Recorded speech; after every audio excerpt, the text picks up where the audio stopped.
this tutorial, we're going to take a look at how to draw a person lying down. There's going to be some foreshortening going on here. First thing you're going to want to do is determine where the head and feet are and draw a line from the head to the feet. This is going to ensure that we get the entire drawing on our picture plane. The next thing you're going to do is take a look at where the shoulders and waist are and draw a line for each one of those. That will help us start to figure out where our figure is in space. Then from there we're going to draw a stick figure. We're going to indicate the bones and the joints with the stick figure. We're also going to draw shapes for the hands and the feet. So now we've got a direction of where we want to go. Let's go ahead and get started. First thing I'm going to do is determine a line from the head to the feet, and some of these lines are going to be kind of light. And I'm going to go ahead and start drawing some of that stick figure there. It's very light here, but I am determining where the legs are going to be. And just draw some light shapes for the feet there at the bottom. Now I'm going to bring an arm out and bring an arm out to the left and an arm out to the right. And now I'm going to start structuring things a little bit. And the more confident you get with where the different body parts are located, the darker you can get with your lines. I always start out real light and sketchy, and then as my drawing develops, I get a little bit more deliberate with things. You'll also notice that there is some foreshortening going on here. Foreshortening is something that happens with the human figure when it's placed in perspective. So the objects that are closer to the viewer, in this case the feet, are going to be proportionally a lot larger than the objects that are further away, like the head and arms. So at this point in the drawing, you might notice that the arms are pretty short and the legs are, well, pretty big. And that's purposeful because it's going to help create the illusion of space that we're after here in this drawing. And now I'm going to kind of evaluate where I am here, and I'm going to decide that the head and the arms need to be brought down just a little bit lower. That foreshortening can throw you off a little bit, so you have to just really pay attention to your photo reference. I am using a photo reference for this drawing. I suggest you do the same thing, or better yet, have somebody sit for you. If you get somebody to sit still long enough, you can draw them. It's always better to draw from life than to draw from a photograph, but a lot of times that's just not practical. So a photograph will suffice here.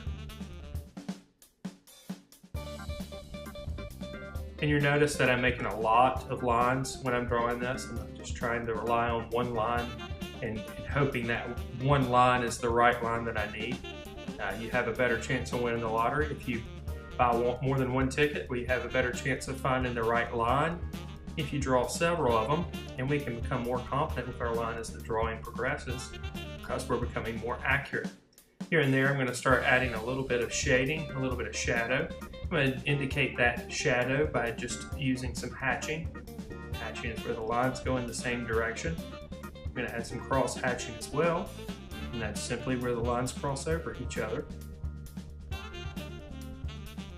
Now, since our figure is lying down, we need to have something for them to be lying on. In this case, the model is lying on a couch. It's important to add that as well.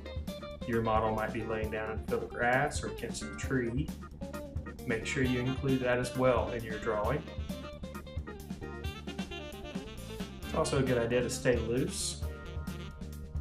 What I mean by that is hold the pencil loosely in your hand. Don't grip it too tightly.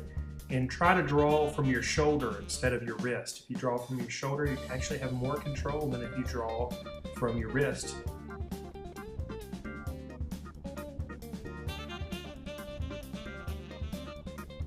Indicate a little bit of the hand. Sometimes I just make lines for figures, or for the fingers, especially in a drawing like this, which is quick. This is basically just a sketch. If I wanted to, I could finish the sketch into a completed drawing or a painting. We're just concentrating on getting that figure there.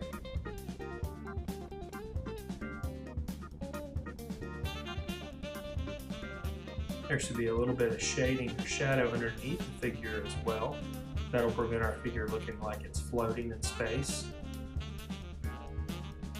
In this case, my light source is coming from basically above, so most of the shadow is going to be on the underside of the object or directly underneath the figure on the couch.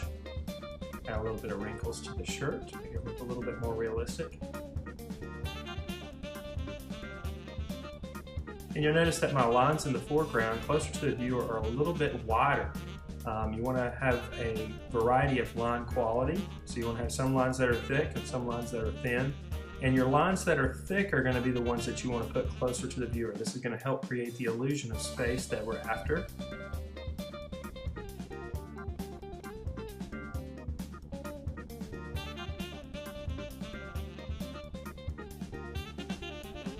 Continue to enhance some of the wrinkles in the pants here.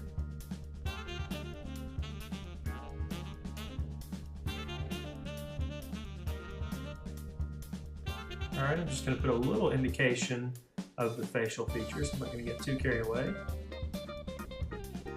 Just some dark areas for the eyes, a little bit of darkness in here, so we can have some contrast. A little indication of a couple of eyebrows. A little bit of shadow on the chin and maybe one side of the face. Speaking of contrast, I'm going to add a little bit of value to the shirt too, just to make it a little bit darker so that we have a little bit of contrast between the pants and the shirt. A little bit more shadow on the couch.